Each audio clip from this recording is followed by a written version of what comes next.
ስልክ ላሰራ ብላ ወጣ ነው እንግዲህ ተገለያ ተገኘች የተባለው ማለት ነው። የትኛዋ እናት ናት ከባሌ ተጣልቼ ሄጄ ቤት የምታስገባኝ? ሂጂ ይቻላል፣ እኛ ስንት ነገር አልፈን አይደል እንዴ ኖር ነው፣ እኛ ስንት ነገር እያለፍን ነው እናንተን ያሳደግነው ብላ ነው የምትመልስሽ። ተደጋጋሚ ራሷን የማጥፋት ሁኔታ ታንጸባርቅ ነበር። ከመጀመሪያ ጀምሮ በቃ እቺን ፖይንት እንዳትዘል ታደርጓል። ከዛ በኋላ ወንድሟ ወጣ። ወንድሟ ወጥቶ ደግሞ ምንድነው ያለው? በተደጋጋሚ ሆዶ አካባቢና ልቡ አካባቢ ሲመታት አይቼ ነበር። ባለትዳር መሀል መግባት እንደሌለበት ይገባኛል። ግን ከእህቱ ሞትና ትዳራቸው ከመቆየት የትኛው ነው የሚበልጠው? ቶሎ ሬሳው ማየት አልተቻለም ነበርና በጣም አስቸግሬ በስንት መከራ ነው ያየሁት ብሏል ታላቅ ወንድሟ ለማ ማለት ነውና ምንም አይነት ጭረት ምንም አይነት እንከን አልነበረውም። በምርመራ ሂደታቸው የደረሱበት ነገር ምንድነው? እውነት ራሷን አጥፍታለች የሚል ድምዳሜ ላይ ተደርሷል ወይ? ሆስፒታል ሲሄድ ይሄ ነው መረጃው መሆን የነበረበት። መደብደቧን አልነበረም መግለጽ የነበረበት። የሆስፒታል ማስረጃው የገለጸው መደብደቧን አይደለም፣ መደብደቧን መሰባበሯን እንክትክት ማለቷን ነበር ማሳየት የነበረበት። ይሄ አሉ ነው። ስለዚህ ትንሽ ተገላ ነው ማለት ነው። ከ60% በላይ የሚሆኑ ሴቶች በእነዚሁ ጥቃቱን ሲያደርሱባቸው በነበሩ ሰዎች ህይወታቸውን ያጣሉ።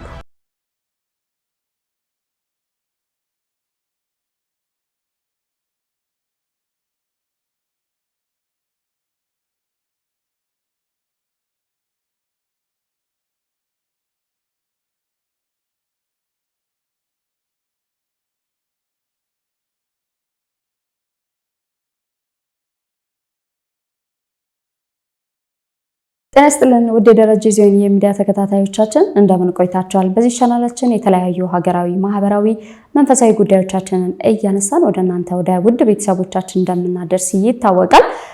እንግዲህ ከሰሞኑም በርካታ አጀንዳዎችን ስናይ ነበረ። በተለይ ደግሞ እንግዲህ ከሴቶች ጥቃት ጋር ተያይዘው እየተነሱ ያሉ እየተሰሙ ያሉ ዜናዎች እየተሰሙ ያሉ መረጃዎች ሁሉ ትንሽ ለጆሮ የሚሰቀጥጡ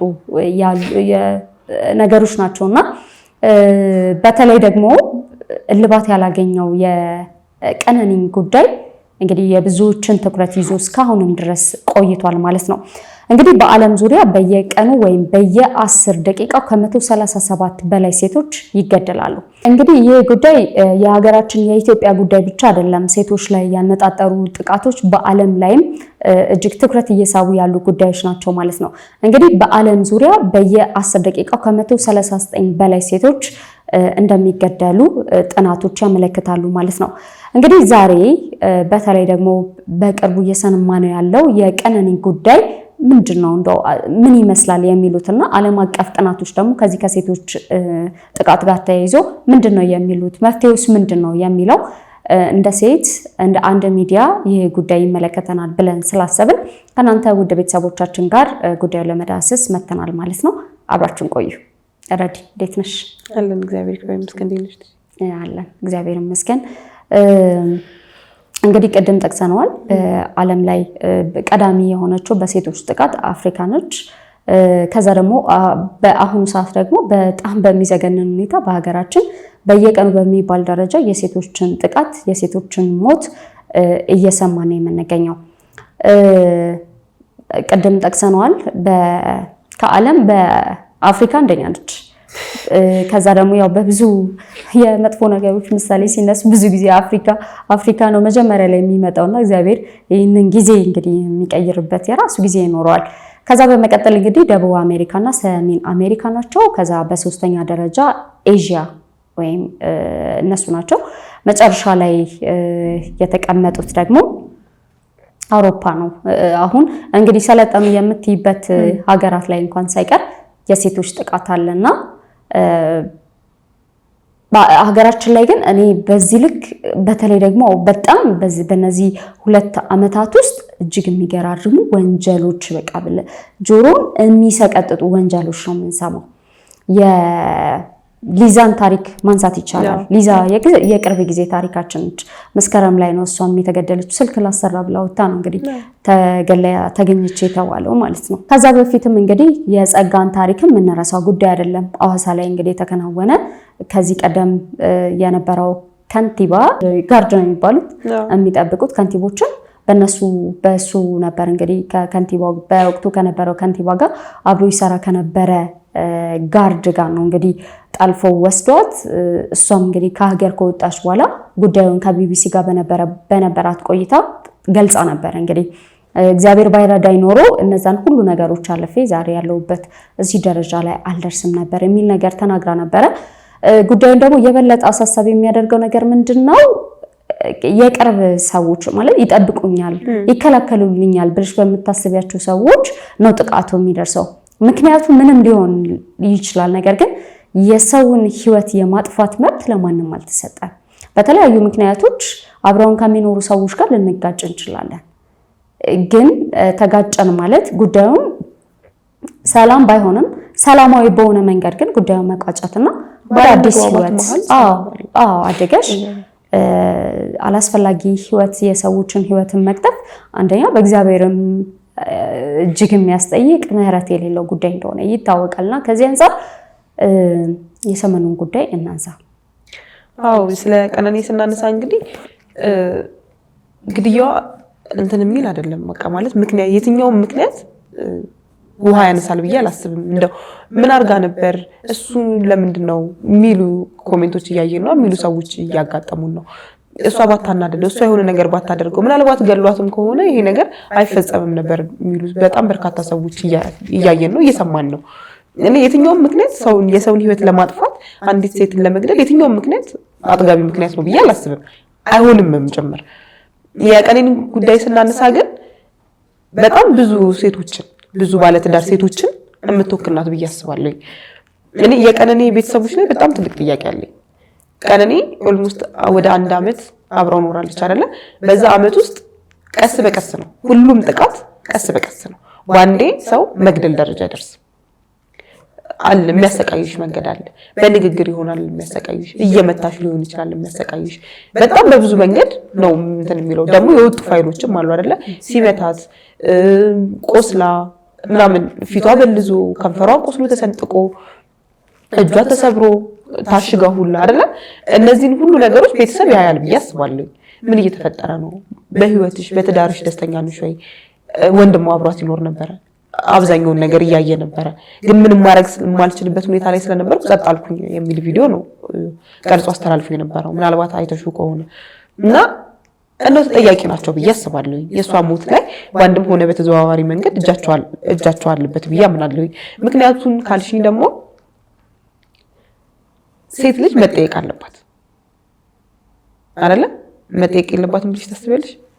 እንዴት? ምን አይነት ማለት ጥያቄ? እስቲ ምን አይነት ጥያቄ? አሁን ለምሳሌ እኔ እናቴ ሁሌ ጠይቀኛለች፣ በትዳርሽ እንዴት ነሽ? ከባለቤትሽ ጋር እንዴት ነሽ? ከልጆችሽ ጋር እንዴት ነሽ? ህይወት እንዴት ነው ተብዬ እጠይቃለሁ። እነዚህ ጥያቄዎች በጣም ያበረቱኛል፣ መልስ እንድሰጥ ያደርጉኛል። ትክክለኛ ፊሊንጌን ታየዋለች እናቴ፣ እኔም ትክክለኛ ፊሊንጌን የዛን ሰዓት አሳያለሁ። ደህና ነሽ ወይ መባል አለብን። በቃ እንዴት ነሽ? ከባልሽ ጋር እንዴት ነው ያለሽው? በምን አይነት ሁኔታ ነው ያለሽው? እንደው ይሄ ፊታችን ላይ ፊት ለፊት ላይ የማይታይ ነገር ሲኖር ማለት ነው። የቀነኒ ጉዳይ ግን ፊቷ ላይ የሚታዩ ብዙ ጠባሳዎች ነበሩ የምታያቸው። ላይክ ልጄ ደህና አይደለችም ብሎ አባትየው ተነስቶ የልጁን ደህንነት ለመጠየቅ ብዙ ምክንያቶች አሉት። ፊቷ ላይ ጠባሳ በጣም ብዙ ጊዜ ብልዝ አይቷል አይደለ? ምክንያቱም የተቀመጠ ነበር። ቤተሰቦቿ እንግዲህ የቀነኒን ሞት የሰማነው መጋቢት ላይ ነው ህይወቷ ያለፈው። መጋቢት ህይወቷ ተስፋ ነበራት፣ ስቲል ጉጉት አይደለ? ህይወቷ ውስጥ ጉጉት ነበር፣ የመኖር ተስፋ ነበሩ። እሷ ስትራግል እያደረገች ነበር ወይ አላውቅም። እንደ ሴት የሆነ የምትጠብቀው ቀን ነበረ። ገብቶሻል? የሆነ ሰዓት እንግዲህ ይቀየራል፣ ነገሮች ይስተካከላሉ ብለን ነው ብዙ ጊዜ አይደለ አንድ ህይወት ላይ ረጅም ጊዜ የምንሄደው እኮ ጉዳዮች ይገቡሻል። ሲቀጥል ደግሞ እንግዲህ ድምፃዊ የሚታማባቸው የተለያዩ ምክንያቶች ነበሩ። ግንኙነታቸው በራሱ ጤናማ አይደለም የሚሉ መረጃዎች ይወጡ ነበረ። ከዚህ ቀደም የሽጉጥ የመታኮስ ታሪክ የነበረው ሰው እንደሆነ የተለያዩ ሶሻል ሚዲያዎች ላይ ሲስተዋሉ ነበር፣ ሲነገሩ ነበረ። እሱ ብቻ አይደለም እንግዲህ እሷም ለጓደኛዋ ታስተላልፋቸው የነበሩ ነገሮች ነበሩ። ለጓደኛዋ ስትገልጽላት የነበረው ነገር ነበር ይመስለኛል። እሷ ትግል ውስጥ ነች፣ ነገሮች ጥሩ እንዲሆኑ ወይም ያለችበትን ነገር ወደ ጥሩ ለመቀየር ስትራግል እያደረገች የነበረች ሴት ትመስለኛለች። ምክንያቱም የምትንቀሳቀስ ሴት ናት። እሷ ራሱ የሶሻል ሚዲያ ሰው ናት። ሶሻል ሚዲያው ላይ በደንብ የምትንቀሳቀስ ሞዴል ነች። የተለያዩ ስራዎችን የምትሰራ ከሱ ጋር ደግሞ በስራው የምታግዘው አይደል። ከዛ በኋላ የወጡ ቪዲዮዎችን ስንመለከት የተለያዩ ስራው ነጥረው የወጡ ስራዎቹ ላይ ሳይቀር እንኳን እስቷ ነበረች እንደ ሴት እንደ አንድ አብራ እንዳለች ሴት አብራው ትሆን ነበረ። ስራው ላይ ተሳታፊ ነበረችና ጥሩ ተስፋ ነበራት።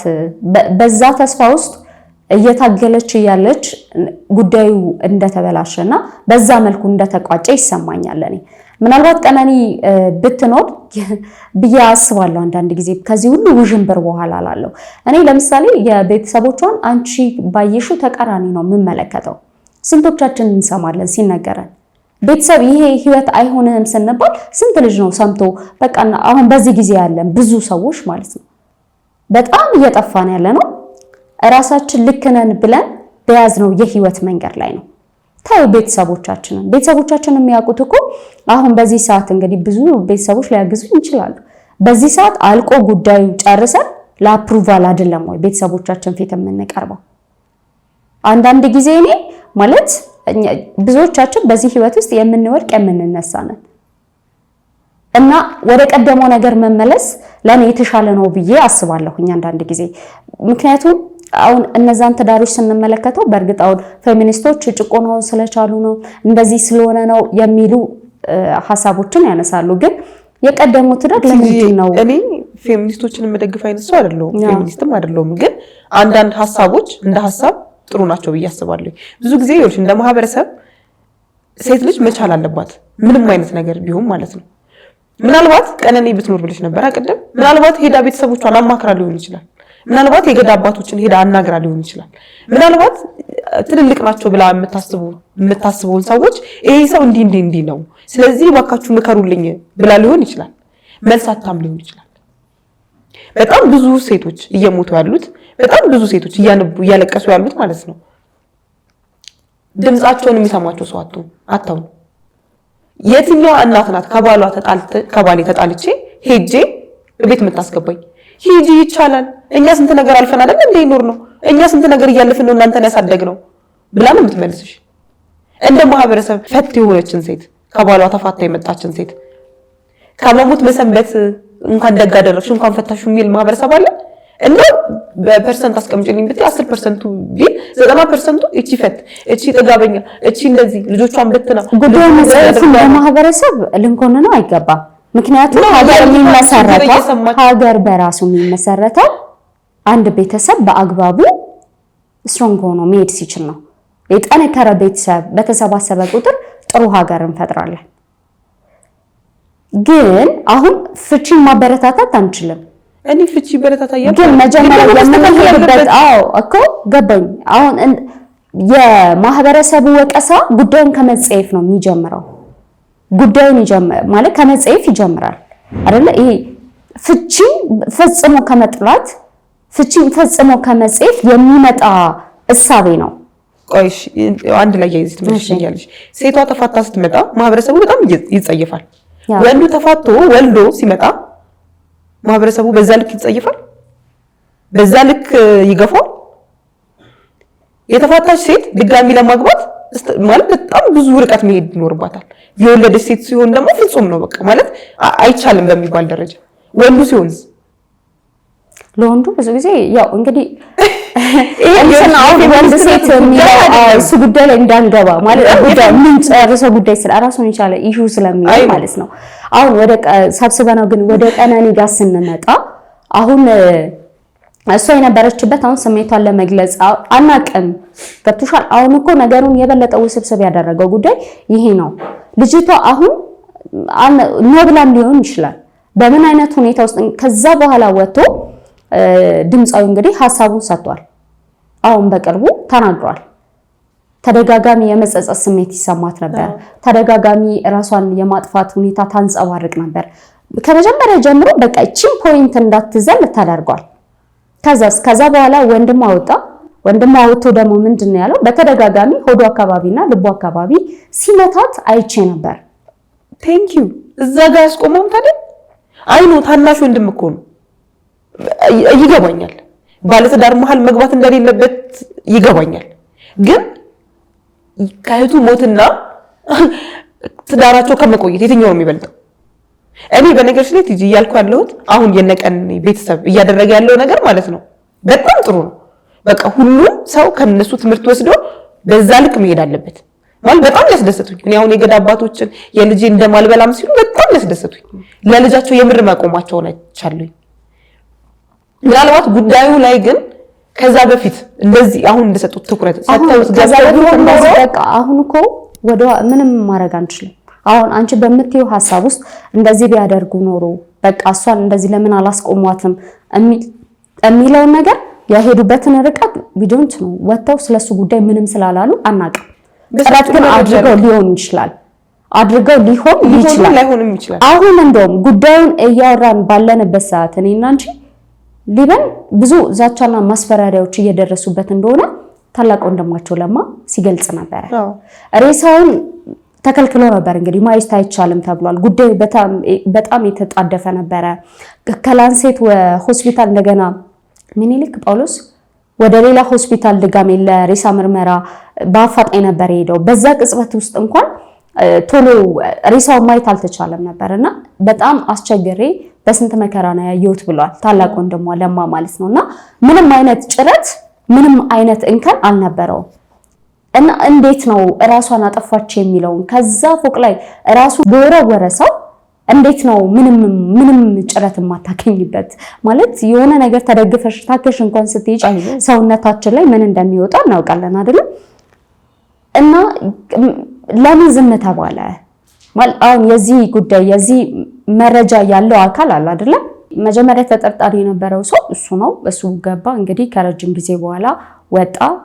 ዲያሪ ተገኝቷል። ዲያሪዋ ላይ ህይወት እንደሰለቻት የሚገልጹ የተለያዩ ተስፋ የቆረጠች አይነት የሚመስሉ መረጃዎች ወጡ ተባለ። ለጓደኛዋም ትልካቸው የነበሩ ነገሮች ደግሞ በነበራት ህይወት ደስተኛ እንዳልሆነችና የሚገልጽ ነገር ነበረ። ከዛ ደግሞ በጣም ኮምፕሊኬትድ የሚሆነው ነገር ተቃራኒ የሆነ ነገር ደግሞ በተመሳሳይ ሰዓት ታያለሽ። ተስፋ ነበራት። ተስፋ ስለነበራት ነው ማለት አንዲት ሴት ደስ ሳትሰኝ ስቱዲዮ ድረስ ሄዳ ልደቷን በዛ መልኩ ለማክበር የስቱዲዮ ፎቶ ተነስታ ፖስት ለማድረግ ጥረት ታደርጋለች ብዬ ነው በግል አላምንም።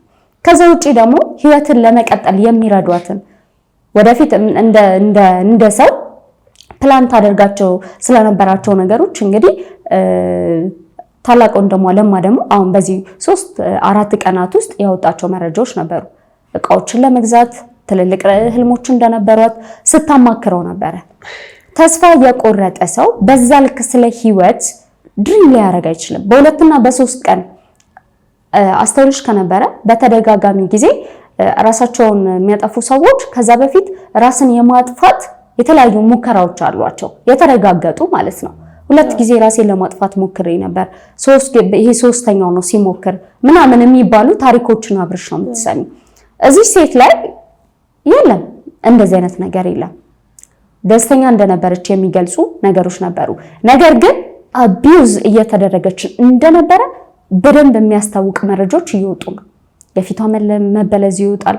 ከዛ እጇ ተሰብሮ ትወጣለች። ከዛ የተለያዩ ድብደባዎች ሆዶ አካባቢ፣ ልቧ አካባቢ ይደርስባት ነበረ። ይህም ደግሞ ሆን ተብሎ መካን እንድትሆን ይፈለግ እንደነበረ እያልን እንግዲህ ሲገልጽ አድርጋለች። እና እንግዲህ ጉዳዩን ያስተካከለች መስሏት ለሱ ቤተሰብ ሳይቀር ተናግራለች። ጉዳዩን እኔ እኮ እንደዚህ ማደግ ይችላል፣ እንደዚህ መውለድ ይችላል የሚል ነገር ተናግራ ነበር ሁላ ብሎ እንግዲህ ቴክስቶቹን እያወጣ ሲያሳየ ነበርና ወይ ጉዳዩን አይ ቲንክ ከኛም ከሁሉም ከሀገሪቷ ህግ አለ አይደለ? ህግ ራሱ እጁን ቢያስገባበት አንዳንድ ነገሮችን ዝም ባለን ቁጥር ባለፈው ብለናል። ሁሉንም ነገር ዝም ልንል አንችልም። ህግ የራሱ አካሄድ የራሱ ስራ ሊኖሩ ይችላል። ነገር ግን አንዳንድ ጉዳዮች ለማህበረሰቡ ምናልባት ምላሽ መስጠት ጉዳዩን ሰላም ሊያደርግ ይችላል። በምርመራ ሂደታቸው የደረሱበት ነገር ምንድን ነው? እውነት ራሷን አጥፍታለች የሚል ድምዳሜ ላይ ተደርሷል ወይ? ይኸውልሽ ትጂ ራሷን አጥፍታለች ብዬ ጭራሽ ነው የማላስበው። ማለት ቅድም ብለሽዋል፣ ራሱን ያጠፋ ሰው ሊያውም ከፎቅ ተፈጥፍጣ የወደቀች ሰው እንዴት ነው ምንም አይነት እንከን የማይኖራት? እንዴት ማለት አትጠይቂም? አዎ የሚገርምሽ እንደው ተንጠልጥለሽ ምናምን እንኳን ቢሆን አንገትሽ አካባቢ እንትን ይላል። እንደው ሌላ ሰውነትሽ ምናምን ይቀር ከፎቅ ተፈትፍተሽ ከሆነ ጭንቅላትሽ ላይ ሆነ እንከን ሊኖረው ይገባል። እጅሽ መሰበር አለበት። በጣም ብዙ ነገሮች ፎቅን የሚያክል ነገር ከሶፋ ላይ ስንወድቅ እንዴት ነው ልንሆን የምንችለው? ማለት የትኛዋ ቅጽበት እግራችንን ሊሰብረን እንደሚችል አናውቀውም። ጤነኛ ሆነን ነው የምልሽ። በንዴት በምናምን ያለ ሰው ተስፋ በመቁረጥ ውስጥ ያለ ሰው ደግሞ ሲወድቅ አወዳደቁን ሁሉ ያሳምር አይደለ? ልክ ሲሄድ ሆስፒታል ሲሄድ ይሄ ነው መረጃው መሆን የነበረበት። መደብደቧን አልነበረም መግለጽ የነበረበት። የሆስፒታል ማስረጃው የገለጸው መደብደቧን አይደለም? መደብደቧን መሰባበሯን እንክትክት ማለቷን ነበር ማሳየት የነበረበት። ይሄ አሉ ነው። ስለዚህ እቺ ልጅ ተገላ ነው ማለት ነው። ተገላ ከሆነ ደግሞ በማን ትገደላለች የሚለው ሌላ ሁለተኛው ጥያቄ ነው አይደለም የሚሆነው። ቤተሰቦቹም አይ ቲንክ ለማመን የቸገራቸው ጉዳይ እሱ ይመስለኛል። ከህግ አንጻርም ከምንም እንግዲህ እነሱ ቅርብ ስለሆኑ በነገራችን ላይ ዜናውን ሰርተነው ነበረ። ዜናውን ከሰራን በኋላ ደግሞ ስርዓተ ቀብሯ ላይ ተገኝተን ነበረ።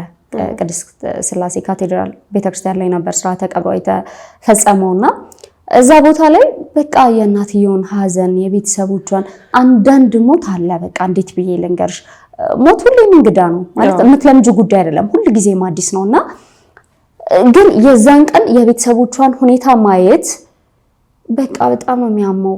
በጣም በቃ እኔ በጣም ያምሻል። በቃ በተለይ እናትን ታያቸው እናቷን አባቷን በቃ እኔ አንዳንድ ጊዜ አልቀሰሽ የሚወጣልሽ ነገር ጥሩ ነው። ልመን አለመን የሚል እንትን ውስጡላ ነው የሚከትሽ ማለት ነው። እና እኔ ፔኑን አይቼዋለሁ በደንብ እነሱ ላይ በደንብ አይቼዋለሁ። የዛ ቀን ቅርባቸው ነበረን፣ አይተናቸዋል። ሀዘናቸው በደንብ ነው የሚያስታውቀው፣ በደንብ ማለት ነው። ማለት ማንም ሰው ያዝናል። ከእንትኑ በላይ ደግሞ አለ አይደል አንዳንድ ጊዜ ሁኔታው ከሞቱ ደግሞ አሟሟቱ የበለጠ ያማል የምትይው ጉዳይ አለና እቺ ወጣት ላይ እንግዲህ ኢንጂነር ናት፣ የተማረች ልጅ ናት፣ ቆንጆዬ ናት፣ በጣም የምትሳሽላት አይነት ልጅ ናትና እንግዲህ ተማረችልኝ፣ ደረሰችልኝ፣ ተመረቀችልኝ። እንደገና ደግሞ ሶሻል ሚዲያው ላይ በደንብ የምትንቀሳቀስ ልጅ ናት። ወደፊት ደግሞ እሷ ታዋቂ ሆና ለኛም ለሀገሯም ትተርፋለች የሚል ተስፋን የያዘ ቤተሰብ ልጅ ራሷን አጥፍታለች ብትይ እንዴት ነው ሊያምሽ የሚችለው? አለ ደግሞ ደመነፍስ የሚባል ነገር አለ። የእናትነት የወላጅነት ስሜት ደግሞ አለ። ከዛ ባሻገር የሚገርምሽ ደግሞ ዓለም አቀፍ ጥናት ራሱ የሚያመለክተው ብዙ ጊዜ አቢዩዝ በሚደረጉበት መንገድ ነው። ማለት እነዚህ ዛቻዎች ይኖራሉ። ከዛ ተደጋጋሚ እንደዚህ ቀላል የምትያቸው ጥቃቶች ይኖራሉ። እነዚህን ጥቃቶች የሚያስተናግዱ ከ60% በላይ የሚሆኑ ሴቶች በእነዚሁ ጥቃቱን ሲያደርሱባቸው በነበሩ ሰዎች ህይወታቸውን ያጣሉ። የኔም እሱ ነው ህይወታቸውን ያጣሉና ይሄ ዓለም አቀፍ ጥናት ነው የሚያመለክተው። እኛስ የቱ ጋር ነው የደረስነው? እንግዲህ ይሄ ጉዳይ 9 ወር 10 ወር እያስቆጠረ ነው። ዝም አላለም። እንግዲህ የሱም ሀቅ እንዲወጣለት እውነት ሀቅ ካለው የሱም ሀቅ እንዲወጣለት እዚህ ጋር እጁን ማስገባት ያለበት አካል አለ። ዝም ለምን ተባለ? እንግዲህ በየቀኑ አጀንዳዎች ይወጣሉ፣ በየቀኑ ሐሳቦች ይወጣሉ። እንግዲህ ድምጻዩ በራሱ መንገድ ነገሮችን አስተካክላለሁ ብሎ ባሰበበት መንገድ እየሄደ ነው። እሱ እንግዲህ ጉማ ከፍላለሁ በእነሱ ባህል አለ ማለት ነው። እንግዲህ ጉማ ከፍላለሁ ለምን ጉማ ከፍላለሁ? አልገደልኳትም፣ ግን ጉማ ከፍላለሁ። ሲጀመር ካሳ ለምን ያስፈልጋል? ለምን አስፈለገ ካሳውን መክፈል? እንደ ሰው መቆም አለብሽ። እኔ እንደውም ምናልባት ቢያደርገው ቢለው ደስ የሚለኝ ነገር ምን ነበር ካልሽ፣ ይውጣላት በቃ አሁንም ቢሆን ምርመራው በደንብ ይደረግ፣ እሰሩኝ ሁላ ቢል ይሻላል። ያኔ እንደው ይሄ እውነት ራሷን አጥፍታ ይሆን እንዴ ወደሚል ጥያቄ እንሄድ ነበር። አዎ ነገሩ እንደሰው አብሮሽ የነበረ ሰው አብሮሽ እንግዲህ ወደፊት ቤተሰብ መስርተሽ እንግዲህ ሊጋቡ የሰርግ ፎቶዎች ሊነሱ ጥቂት ቀናቶች እንደቀሯቸው ስንሰማ ነበር አይደል? እንግዲህ አብሮ ከሞቷ ጋር ሲወጡ የነበሩ ዜናዎች እነዚህን ሁሉ መረጃዎች አክተልትለው ይዘው ሲወጡ ነበረ። አብሮሽ የነበረ ሰው ይጽናና ማለት መጽናናት ሁሉም ሰው እንዲያገኝ እንመኛለን እኮ። ግን እንዴት ነው ወተሽ እዚህ ጋር በጣም እየተከነከነ ያለ ቤተሰብን አስቀምጠሽ ጉዳዩ የብር ጉዳይ ነው ወይ? ብር የሚሸፍነው ጉዳይ ነው ወይ? ብር የሰውን ህይወት የመተካት አቅም አለው ወይ?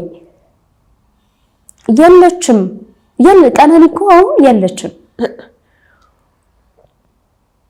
የትኛው የብር ካሳ የነዚህን ቤተሰቦች ልብ ሊጠግን ይችላል? እንደ ቤተሰብ አብሮ መቆም አይሻልም ነበረ ወይ? አባገዳዎችስ ትልልቅ አባቶች ናቸው፣ ሀዘን የሚገባቸው ናቸው አይደለ? እንደ ሀገርም እንደ ባህልም እንደምንም ልጅን ማጣት ሊያውም ደግሞ በሚያማማሟት ውስጥ ልጅን ማጣት ማለት ሁኔታ ምን ማለት እንደሆነ ይታወቃል። ግድ የለም ቆም ብለን እስኪናስ ማለት አያስፈልግም? የመጣውን ነገር ሁሉ እንደው የቀደመ ልዕልናችን ምን ወሰደብን? ማስተዋላችን የተሰርቆብን ነው። አይ ቆይ ግድ የለም አንተ ማሰብ እንደዚህ ጥሩ ሊሆን ይችላል። እነዚህ ቤተሰቦች ላይ ግን ሲሄድ ያጡት ሴት ልጃቸው ነውና እነሱ ላይ ሲደርስ ሌላ ምልከታ ሊፈጠር ይችላል። ግድ የለም ቆይ እስኪ ማለት አያስፈልግም? እንደው ሲጀምርም ካሳው ለምን አስፈለገ? ካሳ ማለት ትርጉሙ ምንድነው? ይሄንን አድርገናል፣ ስለዚህ ይሄንን መመለስ ስለማንችል በዚህ እንካሳችሁ ነው አይደለ? ፖይንቱ መነሻ ሀሳቡ እንደዛ ነው። ሰው ይገደልባቸዋል ወይ የሆነ ነገር ይፈጠራል። ከዛ ይሄንን መመለስ ስለማንችል በዚህ እንካሳችሁ ነው አይደለ? ስታምኚ ማለት ነው። ያመነ ሰው ይሄ ሰውዬ አላመነም።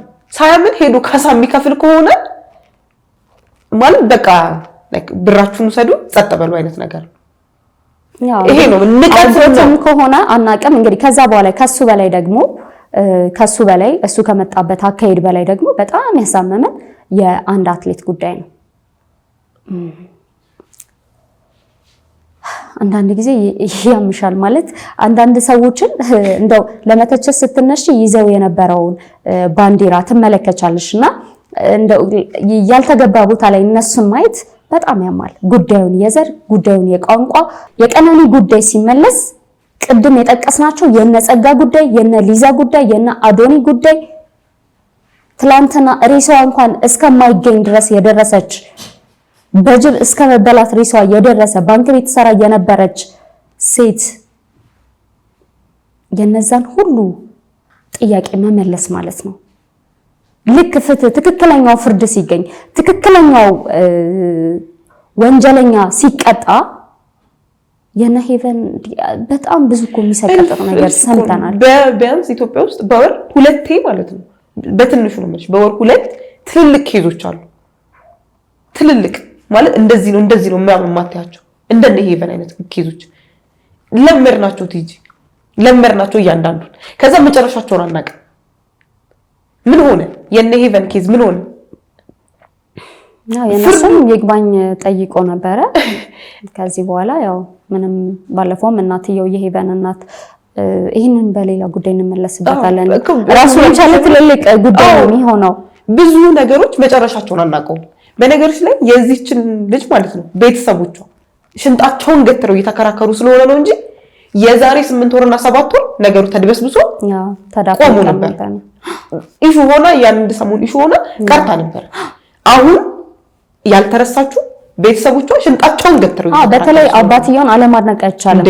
መግለጻቸው ብቻ ሀሳባቸው የሚያነሱት ሀሳብ ብቻ ሳይሆን ሀሳባቸውን የሚገልጹበት መንገድ እንኳን በጣም የተማረ የሚያስብላቸው አስተዋይ የሚያስብላቸው አባት ናቸው። ትክክለኛ ከአባት የሚጠበቅ የልጃቸው ደም ባክኖ እንዳይቀር የሚሄዱበትን ርቀት በእውነት በጣም ነው የምናመሰግነው። በዚህ ልክ ሁሉም ማህበረሰብ ለጉዳዩ የሚቆም እንደዚህ አይነት ጉዳዮች ሲነሱ አብሮ ተባባሪ ሆኖ ነገሮችን ለማስተካከል የሚሄድ ብዙ ሰው ቢኖረን እመኛለሁኝ እኔ። ምክንያቱም እሳቸው በእያንዳንዱ አስቸጋሪ ሁኔታ ውስጥ ዛሬም ድረስ ጨዋነት በተሞላበት መንገድ ሀሳባቸውን እየገለጹ ነው የሚገኙትና የቀነኒን አባት እኔ ባለፈውም ስገልጽ ነበር አንድ የቲክቶክ ፔጅ ላይና በጣም ነው ማደንቃቸው። በጣም በጨዋነት እና እሱ ነው እንግዲህ ቅድም የነሳሁትን ሀሳብ ሳጠቃልል የአትሌቱን ጉዳይ በቃ ዝም በሉ። አንዳንድ ጊዜ መናገር ግዴታ አይደለም፣ ዝም ማለት ይቻላል። ጉዳዩ ላይ ሀሳብ አለመስጠት ይቻላል።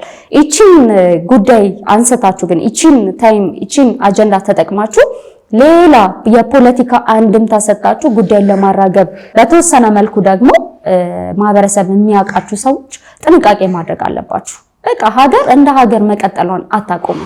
እናንተ ስላላችሁ የሚጣላ የትኛውም ብሔር የለም። በእናንተ ምክንያት እናንተ በምታነሱት በዚህ ቋንቋ ቢነገር ነበር፣ በዛ ቋንቋ በምንም በየትኛውም ቋንቋ ይናገር፣ በየትኛውም ቋንቋ ይወራ፣ ሀገራችን ኢትዮጵያ ወንጀለኝነትን የምታበረታታ ሀገር አይደለችም። ምንም በሉ ምንም ከተጠያቂነት አትድኑም። አይተናል ደግሞ ትላንት የትኛውም ነገር ውስጥ መደበቅ እንደማይቻል ከተፈለገ እያንዳንዳችሁ ቤት መጥቶ ሊያገኛችሁ የሚችል ህግ እንዳለ በደንብ የተማራችሁበት ጊዜ ነው ብዬ አስባለሁ። ሁሉም ነገር ጊዜውን ነው እንጂ የሚጠብቀው እናንተ ስላላችሁ በእናንተ ሐሳብ በእናንተ ትንሽ አስተሳሰብ የሚጋደል ማህበረሰብ የለም እና ይሄ በጣም የሚያናድድ ንግግር ነበርና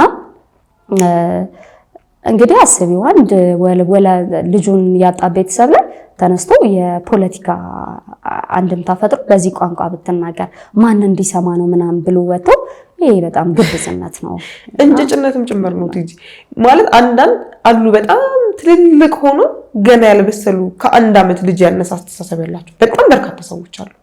ይሄንን ጉዳይ ሲጀምር ጉዳይ ብሎ ቪዲዮ ቀርጾ ለመፖስት ማሰብ ራሱ እውነት እንዴ ሲሮጥ እኔ እኮ ለየትኛው ለኦሮሞ ብሎ ነበር የሚሮጠው እንደው ለሆነ ብሔር ብሎ ነበር የሚሮጠው። አንድ ኢትዮጵያ ወክሎ ነው አይደል ሀገርን ሊያስጠራ የሚሄደው። የወከለችውም ሀገር ናት። ቴንክ ዩ። ከዛ እንደዚህ አይነት ሰው መጥቶ አይ በኦሮምኛ ነበር መደረግ የነበረበት፣ አይ እንዴት በአማርኛ ይደረጋል? ሲጀምር እንደ ሀገር አማርኛ መግባቢያ ቋንቋችን ነው። ጉዳያችን ነው። የቀነኔ ጉዳይ የአንድ ብሔር ጉዳይ አይደለም አይደለ? የአንድ ጎሳ ጉዳይ አይደለም። እንደ ኢትዮጵያ ይመለከታናል። መጨረሻውን መስማት እንፈልጋለን። ዛሬ እኛና አንቺ አውርተን ዝም አንልም። ነገ ከነገ ወዲያ ደግሞ ያለችበትን ሁኔታ በደንብ ለማህበረሰቡ እናስተላልፋለን። ይሄ በደንብ የሚተላለፈው በምን ቋንቋ ሲሆን በአማርኛ አይደለም? የተወሰነ ያህል ሰው አይደለም የሚሰማው፣ ሁሉም ብሔረሰብ ይሰማዋል በተወሰነ መንገድ ቢሆን ማለት ነው። ሀዘን ቋንቋ የለውም። ሀዘን ቋንቋ የለውም። ወንጀል ቋንቋ የለውም። ሲጀመር እዛ ጽንፍ ላይ መሄድም አስፈላጊ አይደለም። ቢሆን የትኛውም ቦታ ላይ የትኛውም ብሔር ላይ ችግሩ ይሄን ነገር ከተሰጠሽ ኃላፊነት አንፃር ከተሰጠሽ ክብር አንፃር ወርደሽ ታች ተገኝተሽ ይሄ አይደለም እንደዚህ አይደለም ብሎ ከጉዳዩ ከሰውኛ ስሜት ማውጣት በራሱ ለመቀየር ነው። እንትናችንን ርዕሳችንን ለመቀየር ነገሮችን ወደ ሌላ አቅጣጫ ለመውሰድ ነው። ግን እኛ አንቀይርም። በቃ የቀነኔ ጉዳይ የነሱ ጉዳይ የቤተሰቦቿ ጉዳይ ብቻ አይደለም፣ እንደ ሀገር የሚመለከተን ነው። እንደ ማህበረሰብ ይመለከተናል። የነገ ሴት እህቶቻችንን ህይወት የሚያስተካክል ጉዳይ ነው። የሷ እውነት ሲወጣ የሷ እውነት የሷ ቤተሰቦች ብቻ አይደለም፣ የብዙ ሴቶች እውነት ይወጣል። ብዙ ሴቶች ብዙ ጥቃት የሚያደርሱ ወንዶችም ወይም ሴቶች ስርዓት የሚይዙበት እንደዚህ መጋለጥ አለ ብለው መቀጣጫ የሚሆን ጉዳይ ነው ብዬ ነው የማስበው። እንድንፈራ የሚያደርግ ጉዳይ ነው ብዬ ነው የማስበው። የነሱ ብቻ ጉዳይ አይደለም። በቃ ይሄ የእንትና ምናምን ብለሽ ከፍለሽ ቁጭ የምታረጊው ነገር አይደለም። ጉዳዩ የሁላችንም እንደ ሀገር የሚመለከተን ጉዳይ ነው። በእንደነዚህ አይነት ሰዎች ብዙ ሰዎች እንትን ይላሉ ብዬ አላስብም። ግን አንድም ሁለትም ሰው ቢሆን ለምን እናጣለን? ነው ትክክል ነሽ። እንግዲህ ያነሳሻቸው ነጥቦች አሉ። እኛም ደግሞ እየሆኑ ካሉት ነገር አንፃር እንደው ዓለም አቀፍ ከዚህ ከሴቶች ጥቃት ጋር ተያይዞ ያለው ነገር ምን ይመስላል የሚለውን ነገር ነበር በተወሰነ መልኩ እንግዲህ ቸኩለንም ለመናገር ለመተቸትም አልወጣንም። ጉዳዩ ምንድነው ህግ የያዘውም ጉዳይ ስለሆነ በዚህ አጋጣሚ ምናልባት ቀደም ብለናል ከህግ አንፃር ምን አይነት አንድምታ እንደሚኖረው አናውቅም። ግን አንዳንድ ጊዜ እንደዚህ በጣም ማህበረሰብ ያልፈታቸው ያልተዋቸው ጉዳዮች በጣም ጥያቄ ናቸው ማለት ነውና ውዝግብ ውስጥ እንዳንገባ እውነት ሀቅ ያለው ሰውም ካለ ሀቁ እንዲወጣ እጃቸውን ጣልቃ ቢያስገቡ የደረሱበትን ነገር ማወቅ ቢቻል ጉዳይ ሂደቱ ላይ እንከን የማይፈጥር ከሆነ እና አሰራሩ የሚፈቅድ ከሆነ እንደው ዝም ባይሉ የሚል በፊት የፖሊስና እርምጃው ምናምን የሚሉ ፕሮግራሞች ነበሩ አይደል? በድሮ ላይ ልጆች ሆነን ትዝ ይለኛል እንደዚህ አይነት ፕሮግራም እንደነበረ እና እንደሱ አይነት ነገር ቢኖርና በተለይ እንደዚህ አይነት ኬዞች በቃ ሀገራዊ ጉዳይ የሆኑ የምናውቃቸው ሰዎች እንዴት ነው ቅርበት አለሽ አይደለ? አሁን የነ ሊዛን የነ ጸጋን ከዛ በፊት የነበሩትን የነ አዶኒን እናቃቸዋለን። እነዚህ ነው ወንጀሎች አይደለ?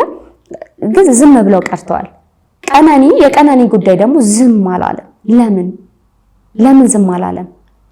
እነዛ ፍርደኞች ፍርዳቸውን ስላገኙ ይሄን ያልተፈረደባቸዋል የሚሉ የማረጋጊያ ፍርዶችን ሰምተናል። አትሊስት ይህ ጉዳይ ደግሞ አንደኛ አደረገ የተባለው አካል ለህዝብ ቅርብ የሆነ ሰው ስለሆነ ብዙ ሰው የሚወደው ብዙ ሰው የሚያደንቀው ሰው ስለሆነ፣ ሁለተኛ ደግሞ እሷም በበኩሏ ጥረት ታደርግ የነበረች በተወሰነ መልኩ የምትታወቅ በሱ መታወቅ ውስጥ ደግሞ እሷም የምትታወቅ ሰው ስለነበረች ጉዳዩ ለህብረተሰብ ኢንቲሜንሲ ያለው ቅርበት አለው። ስለዚህ አይመለከተንም በቃ ህብረተሰቡ ዝም ብለን እንለፈው የምንለው ጉዳይ ላይሆን ይችላል እና እንደው የምትደርሱበትን ነገር አሁን ያለበት ደረጃ አሁን ያለበት ሂደት ምን ይመስላል የሚለውን እንደው ብናቀው የሚለውን ለመግለጽ እወዳለሁ። ከዛ ውጪ ግን ሰውኛ ባህሪያችን አሸንፈን ነገሮች ይቀያየራሉ፣ ሁኔታዎች ያልፋሉ። ሰው ሆኖ መቀጠል ግን ከምንም ነገር በላይ ነውና ሰው እንሁን። እኛም እዚህ ጋር ቁጭ ብለን ተቀምጠን የምናገኘው ትርፍ ስላለ አይደለም፣ ግን ስለ አንድ ሰው ህይወት ግድ ስለሚለን ጉዳዩን እንደ ጉዳይ ስለያዝነው ነው እና በጣም እናዝናለን ስለሆነባችሁ። በዚህ አጋጣሚ በተለያዩ ጊዜያቶች ውስጥ ሴቶችም ሆናችሁ ወንዶች ጥቃት የደረሰባችሁ ህይወታቸውን የቤተሰቦቻችን ህይወት ያጣችሁ ሁላችሁም እግዚአብሔር መጽናናትን ይስጣችሁ፣ እግዚአብሔር ያበርታችሁ። እንደ ሀገር ደግሞ ሀገራችን ኢትዮጵያ ህግ የሚሰፍንባት ህግ የሚከበርባት እንደውም እኮ ብዙዎች የሚሉት በእውነት ጨዋ ህዝብ ነው። እውነት ለመናገር ጨዋነታችን ብዙ የሚያጠያይቅ ነው ብዬ አላስብም። ከብዙ ነገር አንፃር በጣም ጨዋ ህዝብ እንዳለ ነገርን ዝም በማለት የሚያሸንፍ ዝም በማለት የሚያሳልፍ ማህበረሰብ እንዳለን ምስክርና ነኝ። ግን የበለጠ ደግሞ ወንጀል የማይሰራባት ንጹህ ኢትዮጵያ እንድትመጣ ሁላችንም እንመኛለን። ሁልጊዜም ግን ከተበደሉት ጎን መቆማችንን አናቆም። ለዛሬ ያዘጋጀንላችሁ ፕሮግራም ይህንን ይመስል ነበር። ስለተከታተላችሁን እናመሰግናችኋለን። ትዕግስት አስቻለው፣ ሬዲት አቡ አብረናችሁ ቆይታ አድርገናል። ለቻናላችን አዲስ የሆናችሁ ሰዎች ሰብስክራይብ በማድረግ ቤተሰብ መሆናችሁን አትርሱ። እናንተስ ምን ተሰማችሁ የሚለውን ኮሜንት ላይ አስፍሩልን። ቻው።